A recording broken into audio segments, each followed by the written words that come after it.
Chestnuts roasting on an open fire, Jack Frost nipping at your nose, Yuletide carols being sung by a choir, and folks dressed up like Eskimos. Everybody knows a turkey and some mistletoe help to make the season bright. Tiny tots with their eyes all aglow will find it hard to sleep tonight. They know that Santa's on his way. He's loaded lots of toys and goodies on his sleigh. And every mama's child is going to spy to see if reindeer really know how to fly. And so I'm offering this simple word to kids from 1 to 92. Although it's been said many times, many ways, Merry Christmas to you. I am just so thankful for all the wonderful friends I have, for my faithful and loyal customers and their kindness and generosity, and to God for answering all my prayers. I have a good life, a wonderful husband, a best friend who's like a sister to me, beautiful apartment, and it's all thanks to God, because He has been so good answering prayers when it feels like all hope is lost. I remember 2021, July 26th, 2 days before whatever birthday it was then, finding out that we got this place was my best birthday present ever. A week from tomorrow, we'll finally be setting up the tree. I can hardly wait. Jeanette's going to come over and help me, and we'll celebrate together. She's going to bring over a DVD of a lot of those obscure Christmas specials you don't see anymore, like Nestor the Long-Eared Donkey, and it might have The Tiny Tree. That was a good one. Anyone ever seen that one? It was the little girl in the wheelchair makes friends with all the woodland animals.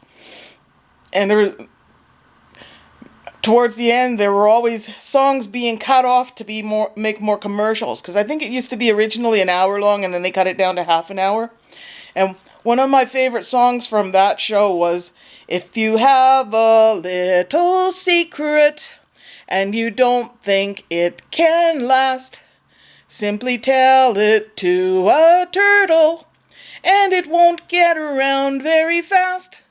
Tell it to a turtle, tell it to a turtle, tell it to a turtle, and it won't get around very fast." Yeah, I'm recording.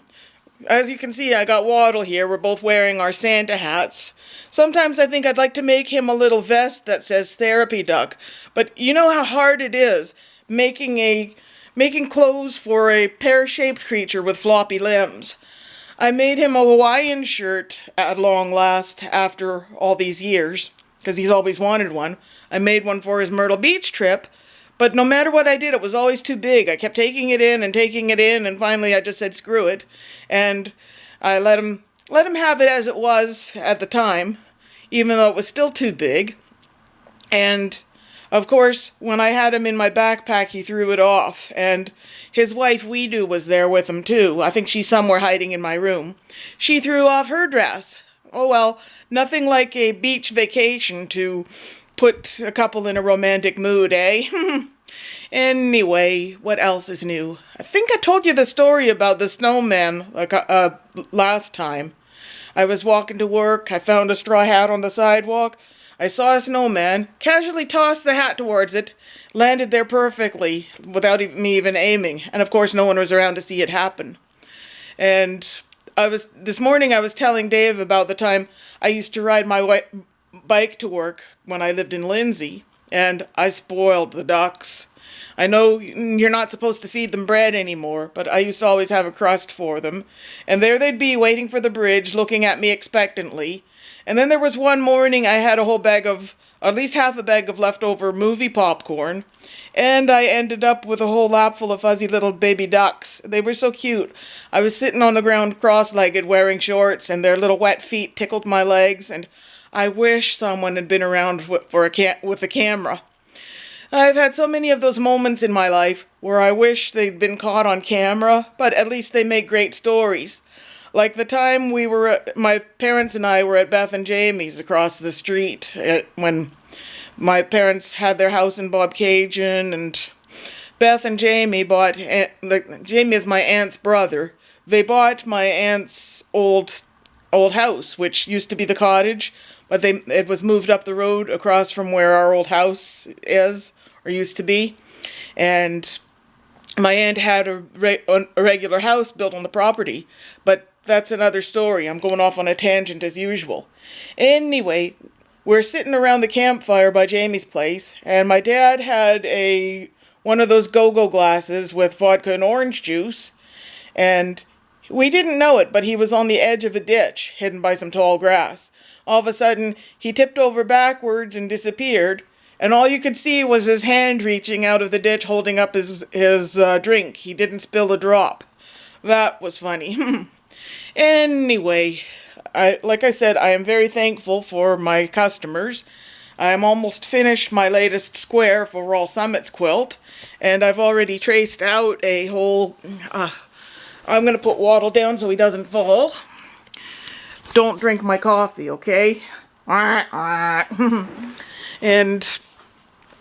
this is how far I've gotten on the squares I've traced for Tracy so far. There's a C.W. Parker armored horse. I believe this is the one from Silver Beach. There's a PTC, another PTC, PTC, PTC, and an Ilion's horse. I'm really excited about this one. I want to make it black with red and blue trappings and silver trim. That'll be really cool. And I guess Dave was using the oven and hasn't put the cookie sheet back. My magazines and other resources with future horses are in there. Move this. Cake pan. I put all these magazines aside with my favorite horses. I was tearing the place apart, and then I remembered I had it in a bag where I have several of my favorite images. This is my favorite PTC armored horse. I've used it in a lot of my projects. It's even on my wedding dress in shades of yellow and purple. Herschel Spillman Stander, another PTC, and I believe this is a Carmel, and a Stein and Goldstein. This Stein and Goldstein is another one of my favorites. I've used him in a lot of projects. And I think this is a PTC. That's another one of my favorites. I believe I've used this one, and my favorite PTC back in 1994, I believe it was. I made t-shirts for Kiddio, and we gave them to them at when Jeanette and I were in Petawawa. And I don't know if they still have them or not. I hope they're not totally disgusted with us. Their former guitarist is going to be Bob McAlpine, who better known as Ace, is going to be playing on December 17th at the Regent. He's in a Chicago tribute band called Brass Transit. I entered a contest to win tickets. I'm not going to go out of my way to buy them. I don't want to weird him out if he recognizes us. I think he would, me and Jeanette, after 30 years. Anyway, Dave is out shopping, and before he gets back, I can't really think of anything else I want to talk about. So that's it for now. Bye-bye. Be back soon.